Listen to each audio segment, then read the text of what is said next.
Hello, in this video we're going to be going through how to control aphids naturally. Our garden is very much a wildlife garden and controlling aphids is an important part of plant management. Welcome to John Horsey Horticulture. John's been teaching horticulture professionally for over 30 years now, and on this channel we're hoping to help you develop your gardening skills. Whether you're new to gardening and would like some basic foundations on some propagation techniques, growing vegetables, a bit of pest control, or whether you're a seasoned horty who could always do with some new advice. If you like learning those things, do consider following us by pushing the subscribe button. There's no charge, and don't forget to push the all-important notification bell. It just lets you know every time we upload a new video. First of all, I'm just going to give you a little bit of aphid background. They have a life cycle of egg, nymph and adult, and during their lifetime they have two plant hosts, one in spring and one in summer. Blackfly, the black bean aphid, overwinters on euonymus and attacks vegetables like broad beans in the summer. And greenfly, the peach potato aphid, overwinters on peaches, chrysanthemums, begonias and fat hen, and summers on potatoes and bedding plants where damage is caused. Do you remember a few weeks ago we put some potatoes in pots? And we said we'd grow them on nice and early, bring them in the glass house so we can get a nice early crop. Well, here they are, and look how well they've done. They really are looking very well, aren't they? But I'm just a little bit concerned because if you look closely, can you see down there a little bit of stickiness? Like that. Now, that could be one of two things. It could be that a snail has gone over them, but there's no damage to the snail. There's no damage to the plant, so I don't think it's a snail. But what I think it is aphids. Because if you come up from where they are, you will see here a little cluster of aphid greenfly are what we call them commonly.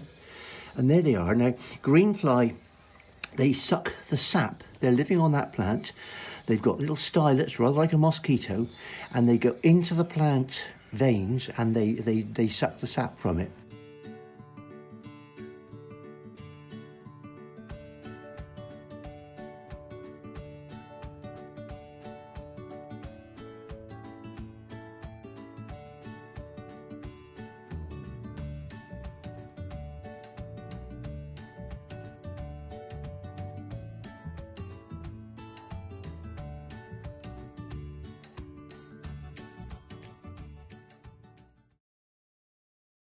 But what's interesting here is that I've probably upset. There's a little ant. There's a little ant running around. There's a little ant running on there. Look.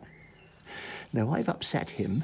He's gone, but you know what an ant looks like. I've upset him because ants spread these aphids around.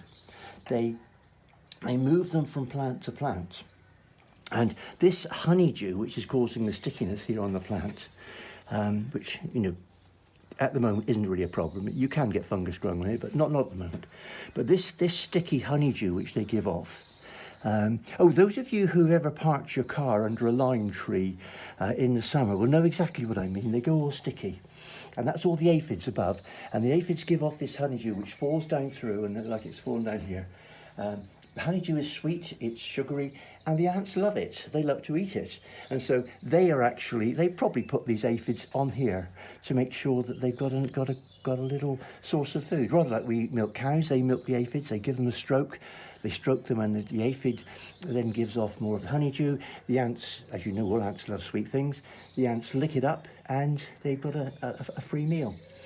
So I've rather upset that by taking away his aphids, I think. But that's a shame. He can go and put them on something else, some weed that we're not too worried about. Now, of course, back in the old days, you'd have just grabbed a tin of insecticide and got rid of them. But these things are so easy. What you do is you just rub them off. Gone. A bit mucky. You wash your hands though. There's no trouble, is it? And hopefully, by getting these early, we've nipped our problem in the bud. So I'm just going to have a quick look and see what it's. There's very rarely just one or two. There's usually a few of them. Ah, there's some there. Look, they do hide away in the. Look at all those in that there. You see all those? They are hiding in the shoots where you can't see them. There's quite a lot of them in there. Look, we can rub all those out. And I'll just keep an eye on those for a few days to make sure. Now, if I had a ladybird, I'd put a ladybird on these because they would deal with it very, very quickly. But we can't see any ladybirds, so we'll just keep an eye on these and make sure they don't get to the situation where they can cause problems. Whilst it can be a bit of a fiddly job, it is easy to rub off early infestations on smaller plants, and you can also spray them off with a jet of water. On larger plants you can use fatty acids, which are a form of soap and water, which dissolves the aphids' outer layer, drying them out but not poisoning your plants or soil. Other aphid control solutions are to build up natural predators by providing hibernation sites such as bug hotels and log piles for ladybirds and a whole range of other pest predators such as lacewings right through to toads. Consider your planting. Clipped box is a good hibernation site.